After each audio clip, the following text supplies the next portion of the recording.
Luciano, a gente precisa falar desse cara. Ele é o cara talvez mais controverso.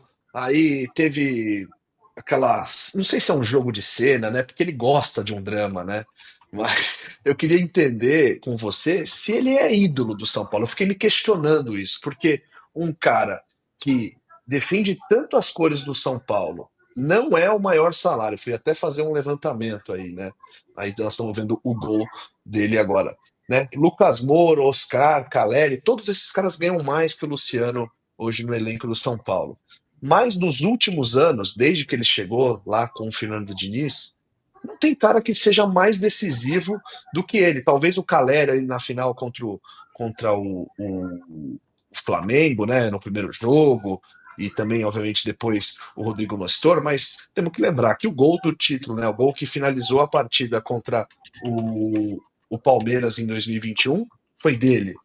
Muitos gols em que o São Paulo, depois que o São Paulo foi campeão da Copa do Brasil e ficou ali naquele período de marasmo lá, que não ganhava de ninguém, né? Luciano resolveu os jogos contra o Cruzeiro, contra o Santos. Ele realmente é um dos jogadores ah, mais identificados com a torcida, né? A torcida percebe, sente isso. Queria saber, na sua visão, que você conhece muito a história do São Paulo, dá para colocar o Luciano já no hall de ídolos de todos os tempos? É que eu acho que idolatria é um negócio muito pessoal. A minha lista de ídolos, quando eu falei lá no Arquibancada Tricolor, causou uma polêmica gigantesca. Mas é que critérios. O importante é você, para falar que é ídolo, você seguir um critério. Dependendo do argumento que dizem para o Luciano não ser um ídolo, a pessoa usa isso para o Luciano, mas não usa isso para um cara de 30 anos atrás. Isso, para mim, é mais complicado.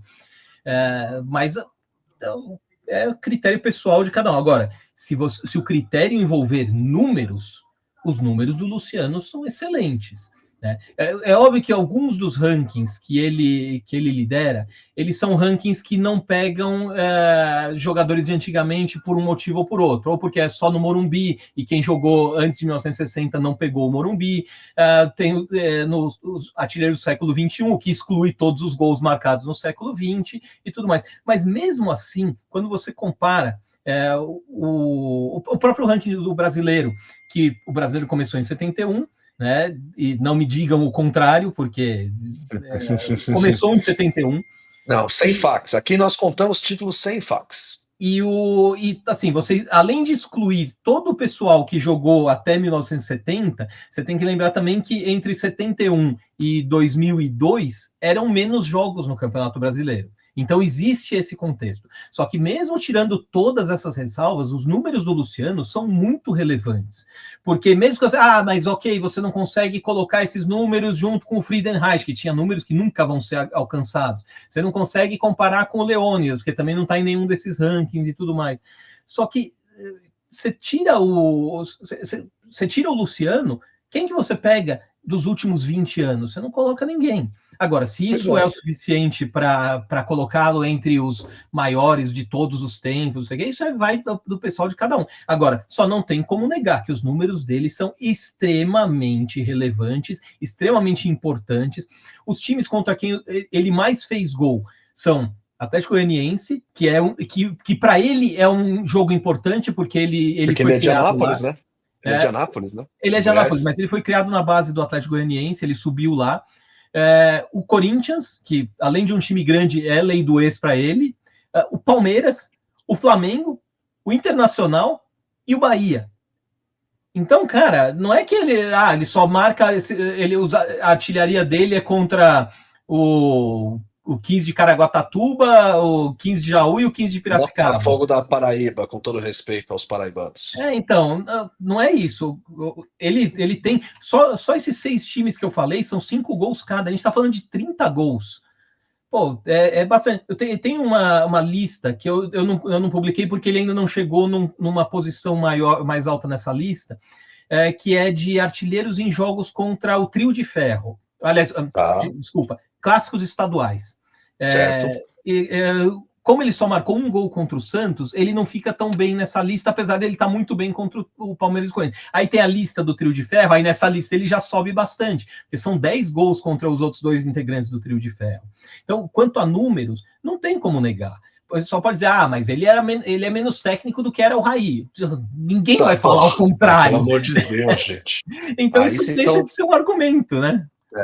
Tô aqui, ó, essa estatística aqui compartilhada por Magno Nunes, que aliás já convido para entrar na live conosco aqui, ó. Luciano, 20º maior artilheiro do São Paulo em todos os tempos, tem 96 gols, tá chegando perto dos 100. Pô, não tem aí um gol do Magno, um gol do Luciano narrado pelo Magno? A gente vai botar já. Mais importante. Aliás, tem 2, né? Só desse último sábado tem 2. É isso. E tem aquele, né, contra a porcada, né, no meio da pandemia, que foi um dos gols mais importantes da história do São Paulo nos últimos tempos. 8º maior goleador da história do Morumbi, 55 gols. 4º maior goleador da história do clube no Brasileirão, com 56. 27º maior goleador em clássicos, com 11 gols. 23º com maior doblete, né, ou seja, 12 vezes ele marcou 2 gols na história do tricolor. 18º que marcou mais gols de vitória, ou seja, aquele gol que decide partidas, e o 20º que mais marcou gols, fez o gol do 1-0, né, que abriu o placar para o São Paulo, 30 vezes. Queria perguntar, então, em cima desses dados, Magno Nunes, você que é um homem que não foge da raia, Luciano, o menino de Anápolis, como você gosta de dizer, é ídolo do tricolor? Boa noite. Boa noite, Alexandre Salvador, Alexandre Guisbrecht, todo mundo que está aqui ligado com a gente nessa segunda-feira, nessa live Detox. Cara, eu acho que o conceito de ídolo, ele mudou bastante, né, nos últimos anos. Acho que o Luciano é um jogador extremamente importante, ele é ídolo de uma geração. Então, essa geração que acompanha o São Paulo agora, que é mais nova, eu acho que ele acaba se tornando aí um ídolo por tudo que ele fez e pela entrega que ele tem, né?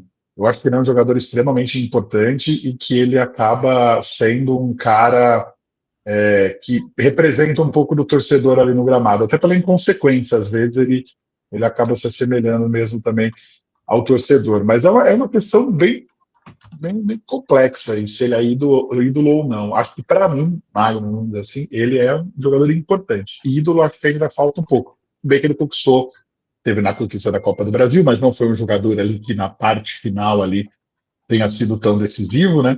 Acabou sendo ali Caleri e Rodrigo Nestor, mas ele é um jogador importante toda na trajetória, né? Como você falou, Ale, citando os dados, ele é o cara do 1-0, né? Eu sempre fico na bronca. Ele e o Caleri. Eu sempre ouço o pessoal falar do Luiz Fabiano, é o artilheiro dos gols inúteis e tudo mais. Sendo que todo gol é um gol útil, né? Porque se você não vence partida simples, você não chega na final. Então, como é que é um gol inútil, sendo que é um gol que conduz ali para as fases agudas? Então, eu tenho essa dúvida ainda, não consigo responder se ele é ídolo ou não. Para mim, ele é um jogador muito importante, não sei se ainda com status de ídolo, mas é curiosa essa trajetória dele, né, Ale? Você vê, o Luciano, ele é o jogador que todo mundo sempre fala que tem que sair. O Luciano tem que sair, ele é o primeiro a ser escolhido para sair. Hoje, o pessoal do grupo 1930 colocou uma cronologia do Luciano aqui muito interessante, que eu vou compartilhar com vocês. Nas últimas 4 janelas, o Luciano ele recebeu propostas para sair. 2023, depois da conquista da Copa do Brasil, ele recebeu proposta da Arábia Saudita e recusou e conquistou a Copa do Brasil. Um pouco antes da Copa do Brasil, ele recusou essa proposta e foi campeão. Em dezembro para janeiro de 2024, ele recebeu uma proposta do Damac, lá da Saudi Pro League. Ele ia ganhar 2 milhões e 300 mil reais por mês. Por mês. Na hora de assinar, ele recuou e não quis assinar.